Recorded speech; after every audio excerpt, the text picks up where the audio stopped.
ज्ञान the treasure में आपका स्वागत है और हम आपको बताएंगे राजा भर्तृहरि के बारे में, जिनकी गुफा से चार धाम को रास्ता जाता है और वहां की धुनी की आग कभी नहीं बुझती है। भारतीय इतिहास न केवल प्राचीन है, अपितु न जाने कितने ही पुरातन सत्य प्रसंगों से भरा पड़ा है। इसी सूची में हम आपको बताने जा रहे हैं उज्जैन के एक ऐसे राजा की सच्ची घटना जो कुछ 100 वर्ष पुरानी है और अद्भुत रहस्यों से भरी पड़ी है। आपको ये जानकर बहुत हैरानी होगी कि आज भी लोग इस गुफा के रहस्यों को देख चुके हैं और बहुत ही अचंभित करने वाला है। आप भी जानिए जो मैं आपको बताने जा रहा हूं।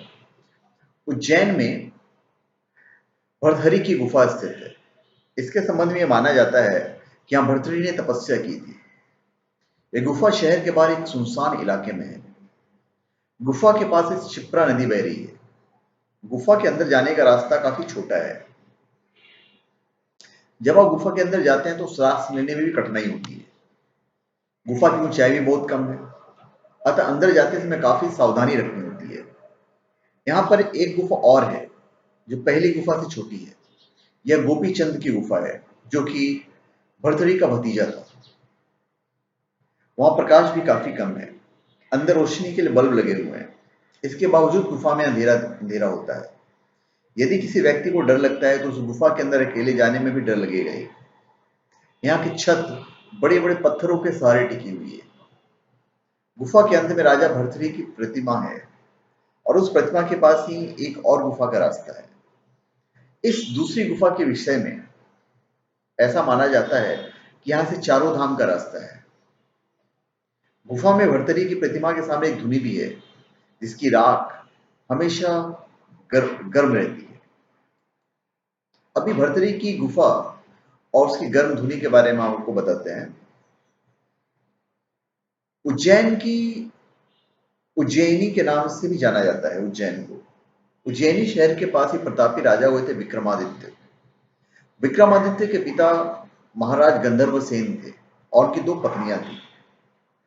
एक पत्नी के पुत्र विक्रमादित्य और दूसरे पत्नी के पुत्र थे भर्तृहरि। गंधर्व सेन के बाद उज्जैन का राजपाट भर्तृहरि को प्राप्त हुआ, क्योंकि विक्रमादित्य से वो बड़े थे। भर्तृहरि राजा भर्तृहरि धर्म और नीति शास्त्र के ज्ञाता थे। प्रचलित कथाओं के अनुसार भर्तृहरि की दो पत्नियां थी, लेकिन फिर भी उन्होंने तीसरा विवाह किया पिंगला से। पिंगला बहुत सुंदर थी और इसी वजह से भर्तृहरि तीसरी पत्नी पर अत्यधिक मोहित रहते थे।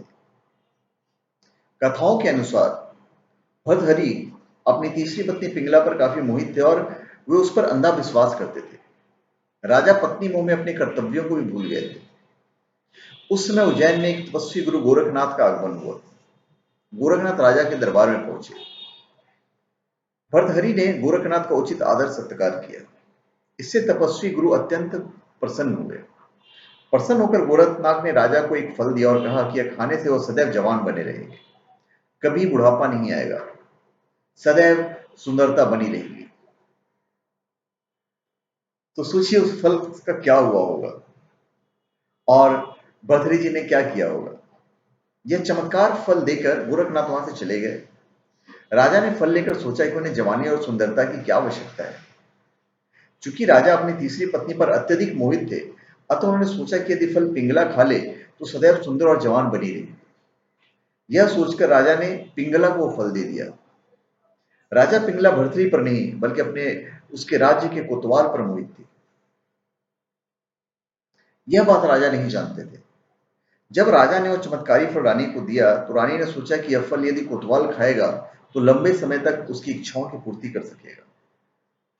रानी ने यह सोचकर चमत्कारी फल कोतवाल को दे दिया। अब वह कोतवाल एक वेश्या से प्रेम करता था और उसने चमत्कारी फल उसे दे दिया ताकि वेश्या सदैव जवान और सुंदर बनी रहे। वेश्या ने फल पाकर सोचा कि यदि वह जवान और सुंदर बनी रहेगी तो उसे गंदा काम हमेशा करना पड़ेगा। नरक समान जीवन से मुक्ति नहीं मिलेगी। इस फल की सबसे ज्यादा जरूरत हमारे राजा को है। राजा हमेशा जवान रहेगा तो लंबे समय तक प्रजा को सभी सुख सुविधाएं देता रहेगा। यह सोचकर उसने चमत्कारी फल राजा को दे दिया। राजा वो फल देकर हतप्रभ रह गया। सोचिए राजा पर क्या गुजरा होगा। तो हर सफलता के पीछे कोई न कोई औरत का हाथ होता ही है। राजा ने वैश्य से पूछा कि फल उसे कहां से प्राप्त हुआ। वैश्य ने बताया कि फल उसे कोतवाल ने दिया है। भर्तृहरि ने तुरंत कोतवाल को बुलवा लिया। शक्ति से पूछने पर कोतवाल ने बताया कि यह फल उसे रानी पिंगला ने दिया है। जब भर्तृहरि को पूरी सच्चाई मालूम हुई तो समझ गया कि पिंगला उसे धोखा दे रही है। पत्नी के धोखे से भर्तृहरि के मन में वैराग्य जाग गया और वे अपना संपूर्ण राज्य विक्रमादित्य को सौंप कर उज्जैन की गुफा में आ गए। इसी गुफा में भर्तृहरि ने 12 वर्षों तक तपस्या की थी। राजा भर्तृहरि की कठोर तपस्या से देवराज इंद्र तक भयभीत हो गए थे। इंद्र ने सोचा कि भर्तृहरि वरदान पाकर स्वर्ग पर आक्रमण करेंगे। यह सोचकर इंद्र ने भर्तृहरि पर एक विशाल पत्थर गिरा दिया। तपस्या में बैठे भर्तृहरि ने उस पत्थर को एक हाथ से रोक लिया और तपस्या में बैठे रहे। इसी प्रकार कई वर्षों की तपस्या करने पर उस पत्थर पर भर्तृहरि के पंजे का निशान बन गया। यह निशान आज भी भर्तृहरि की गुफा में राजा की प्रतिमा के ऊपर वाले पत्थर पर दिखाई देता है। यह पंजे का निशान काफी बड़ा है। इसे देखकर सहज ही अंदाजा लगाया जा सकता है कि राजा भर्तृहरि की कद काठी कितनी विशालकाय रही होगी। भर्तृहरि बैराग पर वैराग शतक की रचना की जो कि काफी प्रसिद्ध है। इसके साथ ही भर्तृहरि ने श्रृंगार शतक और नीति शतक की भी रचना की। ये तीनों ही शतक आज भी उपलब्ध है और पढ़ने योग्य है।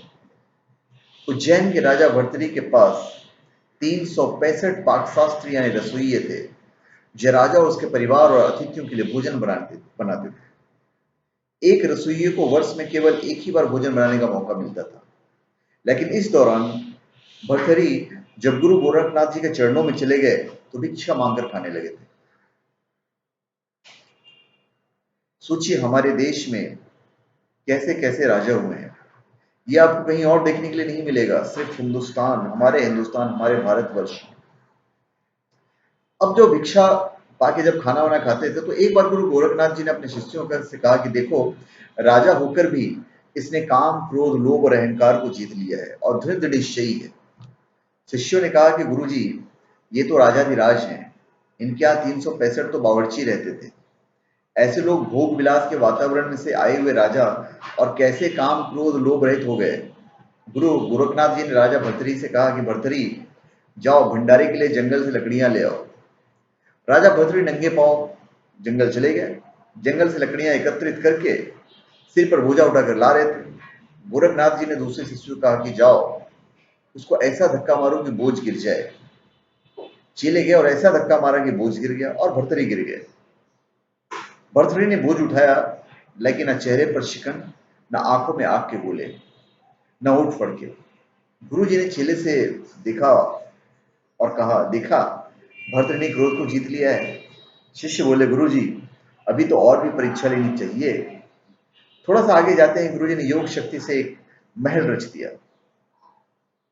गोरखनाथ जी ने भर्तृहरि को महल दिखा रहे थे। युवतियां नाना प्रकार के व्यंजन यादि से सेवक उनका आदर सत्कार करने लगे। भर्तृहरि युवतियों को देखकर कामी भी नहीं हुए और उनके नखरों पर क्रोधित भी नहीं हुए और वहां से वो चलते बने। तो ये थे हमारे भर्तृहरि जी। उसके बाद गोरखनाथ जी ने शिष्यों से कहा कि अब तुम लोग को विश्वास हो गया कि भर्तृहरि काम, क्रोध, लोभ आदि को जीत लिए हैं। शिष्यों ने कहा, गुरुदेव एक परीक्षा और लीजिए। गोरखनाथ जी ने कहा, अच्छा, भर्तृहरि हमारा शिष्य बनने के लिए परीक्षा से गुजरना पड़ता है। जाओ, तुमको 1 महीना मरुभूमि में नंगे पैर पैदल यात्रा करनी होगी। भर्तृहरि अपने निर्दिष्ट मार्ग पर चल पड़े। पहाड़ी इलाके लांघते लांघते राजस्थान के मरुभूमि में पहुंचे। धधकती बालू, कड़ाके की धूप, मरुभूमि में पैर रखा तो बस जल जाए। 1 दिन, 2 दिन, यात्रा करते करते 6 दिन बीत गए। 7वें दिन गुरु गोरखनाथ जी अदृश्य शक्ति से अपने प्रिय चेलों को भी साथ लेकर वहां पहुंचे। गोरखनाथ जी बोले, देखो वो भर्तृहरि जा रहा है। मैं अभी योग बल से वृक्ष खड़ा कर देता हूं, वृक्ष की छाया में भी नहीं बैठेगा। अचानक वृक्ष खड़ा कर दिया। चलते चलते भर्तृहरि के पैर वृक्ष की छाया पर आ गया तो ऐसे उछल पड़े मानो अंगारों पर पैर पड़ गया हो। मरुभूमि में वृक्ष कैसे आ गया? छाया वाले वृक्ष के नीचे पैर कैसे आ गया? गुरु जी की आज्ञा थी कि मरुभूमि में यात्रा करने की। कूद कर दूर हट गए। गुरु जी प्रसन्न हो गए, बोले कि देखो कैसे गुरु की आज्ञा मानता है। जिसने कभी पैर गलीचे से नीचे नहीं रखा, वो मरी भूमि में चलते चलते पेड़ का छाया का स्पर्श होने से अंगारों जैसे एहसास करता है। गोरखनाथ जी के दिल में चेले की दृढ़ता पर बड़े खुश हुए, लेकिन और शिष्यों के मन में तो ईर्ष्या थी। और ईर्ष्या हो भी क्यों नहीं, क्योंकि भर्तृहरि कर ही ऐसे रहे थे। शिष्य बोले गुरु जी यह तो ठीक है, लेकिन अभी तो परीक्षा पूरी नहीं हुई है। गोरखनाथ जी रूप बदलकर भर्तृहरि से मेरे बोले जरा छाया का उपयोग कर लो। भर्तृहरि बोले नहीं, मेरे गुरु जी की आज्ञा है कि नंगे पैर मरुभूमि में चलो। तो गोरखनाथ जी ने सोचा अच्छा कितना चलते हो देखते हैं। थोड़ा आगे गए तो गोरखनाथ जी ने योग बल से कांटे पैदा कर दिए। ऐसी कटीली झाड़ी के कांटे जो फटे पुराने कपड़ों को जोड़कर बनाया हुआ वस्त्र फट जाए। पैरों में शूल चुभने लगे, फिर भी भर्तृहरि ने आह तक नहीं की। भर्तृहरि तो और अंतर्मुख हो गए। यह सब सपना है, गुरु ने जो आदेश दिया है वही तपस्या है, यह भी गुरु की ही कृपा है। अंतिम परीक्षा के लिए गुरु गोरखनाथ ने अपनी योग बल से प्रबल ताप पैदा किया। प्यास के मारे भर्तृहरि के प्राण कंठ तक आ गए। तभी गोरखनाथ जी ने उनके अत्यंत समीप एक हरा भरा वृक्ष खड़ा कर दिया, जिसके नीचे पानी से भरी सुराही और सोने की प्याली रखी थी। एक बार तो भर्तृहरि ने उसकी ओर देखा, पर तुरंत ख्याल आया कि कहीं गुरु आज्ञा भंग तो नहीं हो रही है। उनका इतना सोचना ही था कि सामने से गोरखनाथ आते दिखाई दिए। भर्तृहरि ने दंडवत प्रणाम किया और गुरु जी बोले शाबाश भर्तृहरि, अब तुम वरदान मांगो। अष्ट सिद्धि दे दूं, नवनिधि दे दूं, तुमने सुंदर सुंदर व्यंजन ठुकरा दिए, युवतियां तुम्हारे चरण पकड़ने के लिए तैयार थी, लेकिन तुम उनके चक्कर में नहीं आए। तुम्हें जो मांगना है वो मांग लो। भर्तृहरि बोले गुरुजी बस आप प्रसन्न है, मुझे सब कुछ मिल गया। शिष्य के लिए गुरु की प्रसन्नता ही सब कुछ है। आप मुझसे संतुष्ट हुए, मेरे करोड़ों पुण्य कर्म और यज्ञ तप सब सफल हो गए। गोरखनाथ बोले नहीं भर्तृहरि, अनादर मत करो, तुम्हें कुछ ना कुछ तो लेना ही पड़ेगा, कुछ ना कुछ मांगना ही पड़ेगा। इतने में रेती में एक चमकती हुई सुई दिखाई दी। उसे उठाकर भर्तृहरि बोले गुरुजी कंठा फट गया है, सुई में यह धागा पिरो दीजिए ताकि मैं अपनी कंठा सी लूं। गोरखनाथ जी और खुश हुए कि हद हो गई, कितना निरपेक्ष है। अष्ट सिद्धि नौ निधियां कुछ नहीं चाहिए। मैंने कहा कुछ मांगो तो बोलता है कि सुई में जरा धागा डाल दो। गुरु का वचन रख लिया, कोई अपेक्षा नहीं। बोले भर्तृहरि तुम धन्य हो। कहां उज्जैनी का सम्राट नंगे पैर मरुभूमि में एक महीना भी नहीं होने दिया, 7-8 दिन में परीक्षा में उत्तीर्ण हो गए। तो धन्यवाद, ये थे हमारे भर्तृहरि। तो धन्यवाद, आप हमारे चैनल पे सब्सक्राइब करें और अपने कमेंट दीजिए। धन्यवाद।